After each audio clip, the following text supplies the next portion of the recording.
신동진 원장님, 사마귀가 생기면 이제 그렇게 이렇게 좀 뭐야 실이나 머리카락으로 묶어갖고 피를 안 통하게 해서 이제 띄는 방법이 있고 또 이렇게 주사기나 또 침으로 이렇게 해갖고 살구씨를 바르면 낫는다 그런 치료법이 있다는데 그게 한의학적으로 효과가 있는 겁니까? 이 두 가지 방법은 이제 효과 있는 방법 중에 하나인데요. 설명을 좀 드리자면 이제 결찰법이라고 하죠. 사마귀를 주변 사마귀 중에 제일 큰 걸 하나 떼냈더니 다른 것도 사라졌다라는 경험은 많이들 하시는 네. 말씀들이거든요. 그런데 이 사마귀를 얼마나 안전하게 떼내느냐가 문제이겠죠. 실로 묶어 놓는 방법은 그 부위에 사마귀에 이제 피가 통하지 않게 돼서 떨어지는 상황이 되는데 잘못 떼내시면 출혈이 심해서 2차 감염이 오는 경우가 있습니다. 반드시 혼자 하시지 않는 것이 좋겠고요. 네. 또 살구씨를 가루를 뿌리는 방법에 대해서는 이 살구씨에는 독성이 있습니다. 그래서 미국에서는 이 살구씨를 가지고 항암 치료를 한 적도 있었거든요. 물론 지금은 그 독성 때문에 규제가 된 걸로 알고 있습니다만 이 살구씨가 가지고 있는 독성으로 그 사마귀 바이러스들을 제거하기 위한 방법인 거죠. 전통적인 방법으로는 율무를 사용했습니다. 율무를 끓여서 먹거나 아니면 율무를 갈아서 붙이는 방법들이 있었고요. 이 사마귀는 동의보감에는 인체가 전기가 허했을 때 병독 충사가 침입해서 발생하는 것이라고 이야기를 하는데요. 전기가 허해졌다는 것은 면역력이 떨어졌다는 것이고요. 그리고 병독 충사가 침입했다는 건 바이러스에 감염이 됐다는 이야기입니다. 결국 치료 방법은 면역력을 높여주는 게 효과적일 건데요. 그 면역력의 대표적인 약재는 다들 알고 계시다시피 홍삼, 인삼이지 않습니까? 그래서 한의원에서는 이 인삼을 가지고 약침을 만들어서 사마귀 부위에 표피에 약침을 놓게 되는데 그 경우에도 효과적으로 사마귀를 제거하실 수가 있습니다. 예. 보통 이제 주부님들이 스트레스 많이 받는 쥐젖. 보통 이제 목 같은 데 많이 생기거든요. 맞아. 가장 많이 생기는 게. 눈가에도 많이 생겨요. 네, 눈가에도 생기고. 이게 이제 스킨 태그라 그래서 말 그대로 피부가 그냥 자라는 거예요, 이거는요. 피부 표피층이 그냥 이렇게 쭉 자라나는 겁니다. 대표적인 피부의 노화 현상이라고 생각을 하시면 되고 예. 이거는 양성 종양, 그러니까 문제가 되지 않는 미용적으로만 문제가 되는 이제 그런 것이 쥐젖이고요. 보통 40에서 50대 여성에게 주로 생기고 뭐 비만인 사람에게 조금 더 잘 생긴다라고 돼 있고요. 목이나 앞가슴 또는 등 이런 데 뭐 심한 사람들은 뭐 수백 개 이상 뭐 이렇게 있는 경우도 실제로 있습니다. 아이고, 제가요, 요 눈 밑으로 그 지젖은 아니고 좁쌀만한 조그만, 것들. 네. 그게 그냥 쫙 생겨갖고 십수년을 갖고 있다가 가서 그랬더니 레이저로 이걸 한번 제거하자고 한 번 해도 안 되고 두 번 해도 세 번을 하니까 비로소 이제 조금 좀 제 인물이 나오기 시작합니다. 네, 보통 이렇게 지금 눈 밑에요. 지금 삼이자 선생님 말씀하신 이런 경우는 한관종인 경우가 많습니다. 한관종이라는 거는 이제 눈 밑에 땀샘이 있잖아요. 그 땀샘이 과도하게 증식하면서 네. 피부 겉으로 튀어나오는 거예요. 피부가 튀어나오는 경우인데 되게 군집을 이루는 경우가 상당히 많아요. 저 그렇죠. 유명 연예인 그 이효리 씨가 이게 눈 밑에서 한번 그 카메라에서 잡혀서 이제 한번 크게 이슈가 됐는데 이게 간혹 이제 환자분들이 물어보세요. 한관종 어떻게 치료하냐고. 그러면 제가 이제 이효리 씨를 설명을 들면서 이효리 씨가 그걸 왜 가지고 살겠느냐. 잘 치료가 안 돼요, 한관종이. 예, 그래서 삼이자 선생님도 뭐 3번이나 하셨다라고 했지만 사실 3번 만에 치료가 된 케이스도 잘 된 케이스예요. 그래요. 네, 반복적으로 해도 이게 계속 생기는 경우가 많은데 왜냐하면 땀샘 위치 자체가 피부 되게 깊숙하게 있거든요. 과도하게 증식한 땀샘을 파괴해야 한관종이 치료가 되는데 이거를 무리하게 해서 이걸 파괴하다 보면 피부에 흉터가 생기죠. 근데 결국 이거 예뻐지려고 했는데 그거 제거하다 흉터가 생기면 안 하니만 못하게 되다 보니까 근본적으로 제거가 안 되고 재발을 잘하고 잘 치료가 안 되고 이런 게 이제 한관종입니다. 다행히 재발은 하지 않네요. 네.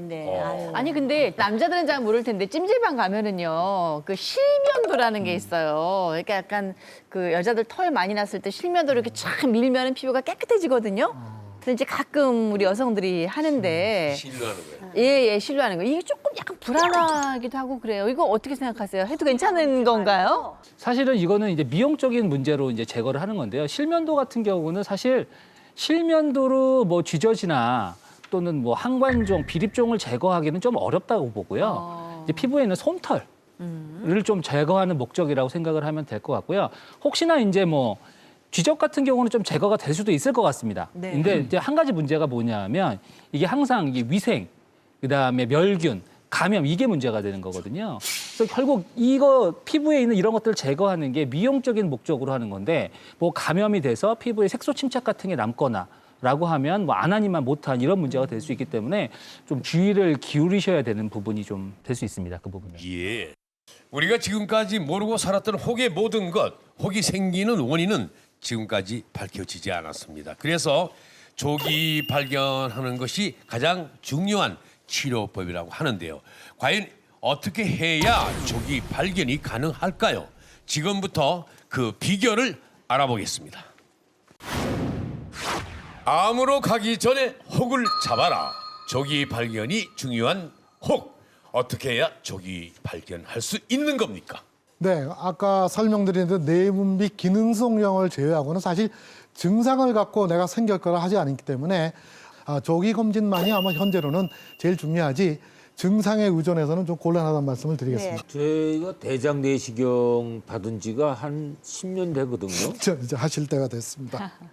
할 때가 됐어요. 그때 그렇습니다. 용종을 5개를 떼어냈다 아유, 그랬거든요. 진작 하셨어야 됩니다. 아, 그래요? 네, 그 이제 말씀을 좀 드리면 대장 용종이 있었던 다른 부위에는 또 대장 용종이 생길 수 있는 위험성을 충분히 가지고 있죠. 물론 안 생길 확률도 있습니다. 그렇지만 생길 확률이 훨씬 높게 되고요.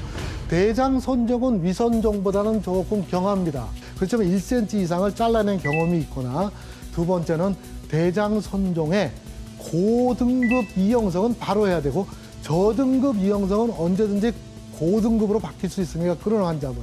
세 번째는 가족력이 또 물론 있는 분. 그리고 네 번째는 자기의 배변 습관이 변하는 분.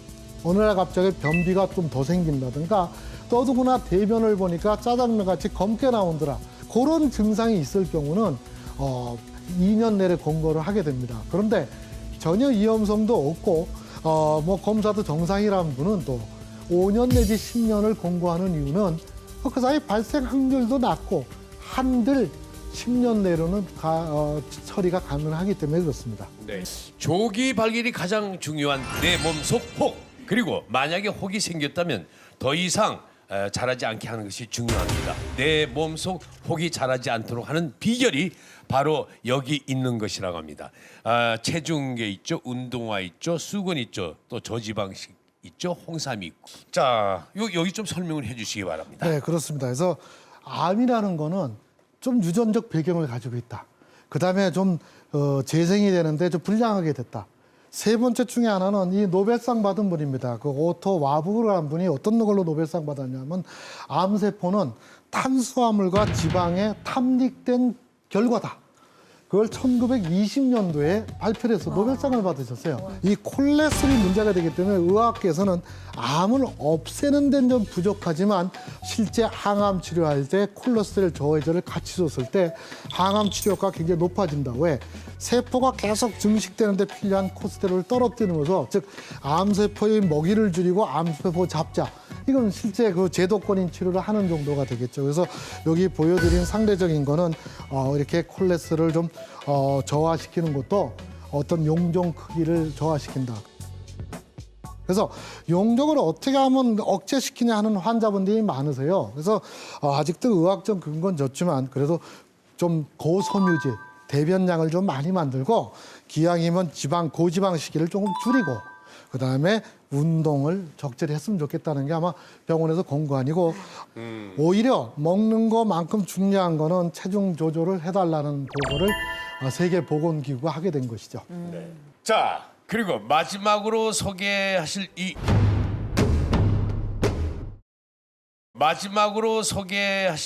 홍삼.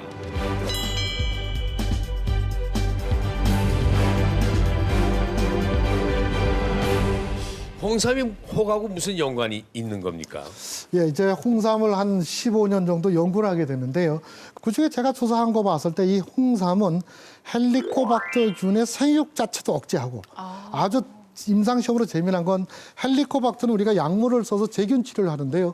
제균 치료에 홍삼을 줬더니 우리가 보통 제균율, 약을 먹었을 때 균이 없어질 확률이 70% 전후가 됩니다. 그러니까 30%는 내성이 생겨서 또 먹게 되는데 이 홍삼을 추가했더니 제균율이 80, 90으로 올라가더라.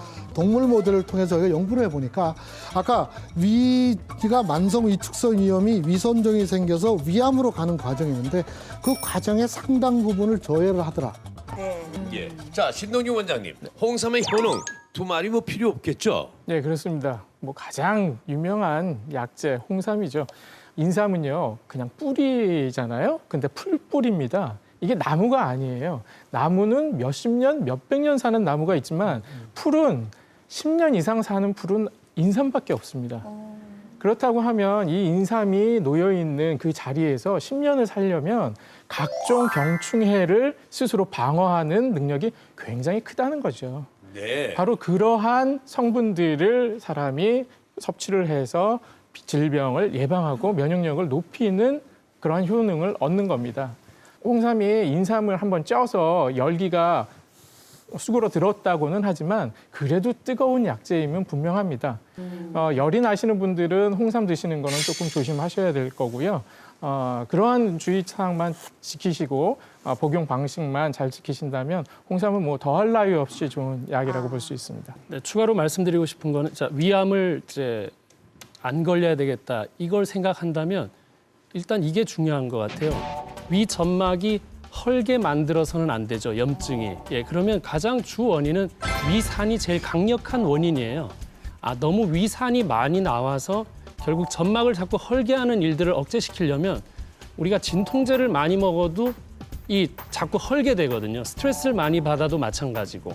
그래서 약물을 장기적으로 복용한다는 것 자체가 결국 위에 부담을 줄 수 있는 거기 때문에 반드시 그걸 보호하는 어떤 식품들을 같이 섭취하는 게 당연히 도움이 될 수 있으니까 브로콜리나 양배추나 아니면 또 감초 추출물이나 거기에 또 사포닌, 폴리페놀 같은 것들이 들어있고 또 마의 뮤신이라는 그런 물질들도 들어있으니까 이런 다양한 것들을 같이 쓰시는 게 도움이 될 것 같습니다.